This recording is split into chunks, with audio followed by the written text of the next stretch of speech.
এক পড়ন্ত বিকেল, আপনার প্রিয় মানুষটি আপনার পাশে বসে আছে। চোখটা তার দিকে ঘোরাতেই হঠাৎ মনে হলো আপনি কি সত্যিই তাকে দেখছেন, নাকি নিজেরই কোনো প্রতিচ্ছবি। চেহারা, মুখের রেখা, হাসির ছাপ সবকিছু যেন অজান্তেই আপনার নিজের মতো। এটা কি শুধুই আপনার কল্পনা, নাকি পৃথিবীতে এমন কোনো রহস্যময় শক্তি আছে যা আপনাকে আপনার নিজের প্রতিফলনের দিকে টেনে আনছে? আজ আমরা জানবো কেন অনেক দম্পতিদের দেখতে প্রায় একই রকম লাগে। এটা কি শুধুই প্রেম, নাকি এর পেছনে লুকিয়ে আছে এক গভীর মনস্তাত্ত্বিক কারণ? গবেষণায় দেখা গেছে দীর্ঘ সময় ধরে একসঙ্গে থাকা দম্পতিরা একে অপরের অভিব্যক্তি এবং মুখের অঙ্গভঙ্গি অনুকরণ করতে শুরু করে। ভাষার ভঙ্গি ধীরে ধীরে একই রকম হয়ে ওঠে। এটা কি ভালোবাসা? না, এটা এক ধরনের মানসিক একতা। এটা তখনই জন্ম নেয় যখন দুজন মানুষ মনের গভীরভাবে যুক্ত হয়। অনেক স্বামী স্ত্রীর মুখে এমন মিল রয়েছে যা মাঝে মাঝে ভাই বোনের মতো মনে হয়। বিভিন্ন স্বামী স্ত্রীর এই মুখের মিলকে বিজ্ঞানে সাধারণত অ্যাসর্টেটিভ ম্যাটিং বলে। অ্যাসর্টেটিভ ম্যাটিং মানে মানুষ নিজের সঙ্গী বেছে নেওয়ার সময় নিজের মতো বৈশিষ্ট্য সম্পন্ন কাউকে বেছে নেয়। এই বৈজ্ঞানিক ব্যাখ্যা যতই বাস্তব শোনাক, বিশ্বের বিভিন্ন স্থানে প্রচুর লোককথা আছে যেখানে বলা হয় যে প্রেম গভীর হয় তারাই একে অপরের মধ্যে অদ্ভুত মিল খুঁজে পায়। কিছু প্রাচীন জনগোষ্ঠী বিশ্বাস করে যে দম্পতি একে অপরকে সত্যিই খুঁজে পায় তাদের আত্মা একই রঙের সুতোর সাথে বাঁধা হয়। এমনকি কিছু মানুষ বলে থাকে যে জোড়া দেখতে প্রায় একই রকম তারা হয়তো পূর্বজন্মের সঙ্গী, কারণ ভালোবাসা তাদের আগে থেকেই বাঁধা ছিল। একবার একটি পরিবারে দেখা গেল নতুন দম্পতি তাদের বিয়ের পর প্রতিটি বছর একটি করে ছবি তুলে।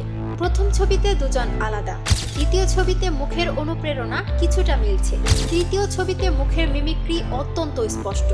এটা কি কেবল অভ্যাস, নাকি অদ্ভুত কোনো শক্তি?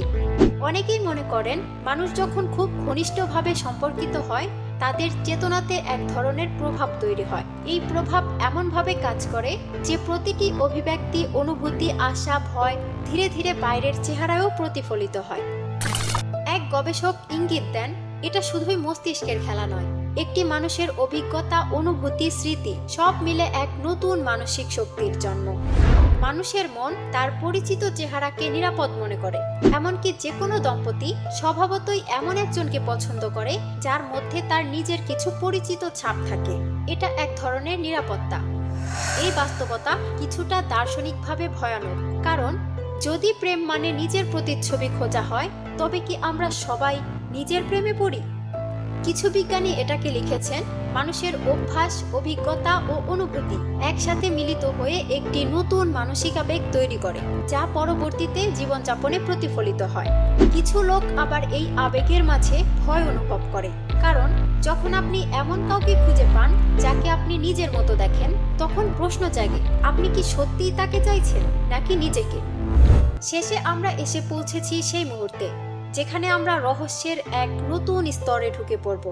এক অন্ধকার রাত, একজোড়া দম্পতি নদীর ধারে বটগাছের নিচে দাঁড়িয়ে। চাঁদের আলোতে তাদের ছায়া ঝলমল করে।